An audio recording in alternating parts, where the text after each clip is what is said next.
Let's take a closer look at closing costs in a real estate transaction. This is often a question we get from buyers we work with, so today we'll explain visually. This is you. This is the house you're buying. These are the sellers. You made an offer and they said great. To finish this, your real estate agent will help you through the closing process, and you will pay some closing costs. This video explains this and these. Closing or settlement is about you becoming the legal owner of this. Public records currently agree that this belongs to them because the title establishes their legal ownership. Swapping these requires loan steps, legal steps, and title steps. Loan steps first. These guys loan you the offer money. You promise to pay back more over time. They charge you some loan fees and collect insurance, interest, and reserves as part of your closing costs.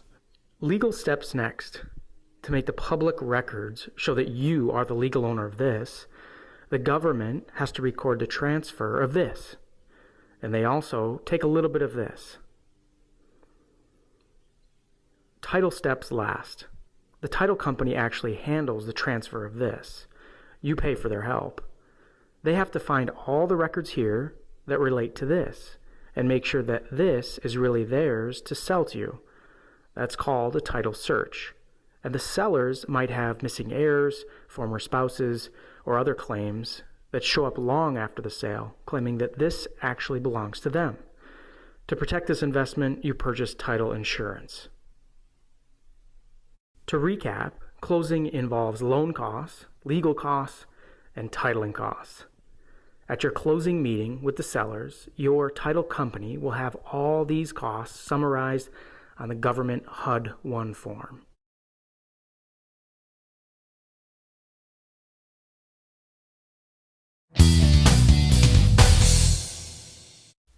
In today's market, with rates as low as they are, we often see buyers ask the sellers to pay for a portion or all of their closing costs as part of the deal. What this means for you as a buyer is that you will bring less cash out of your pocket to closing, but your mortgage will be higher with these costs included. Sellers typically don't mind you asking them to pay your closing costs because they just look at the net offer after deducting the costs. If they're okay with the net amount, they will accept your offer. As an example, let's say you offer $200,000 with the seller paying $5,000 towards your closing costs. The seller really sees a net offer of $195,000. After they deduct the $5,000, they will be paying towards your costs.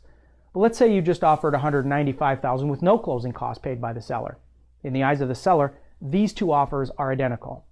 So when you're considering closing costs in your purchase, you are really deciding on whether you want to build them into your loan and have the seller include them into the purchase, resulting in a higher final mortgage amount, or if you want to pay them in cash and have a lower overall mortgage.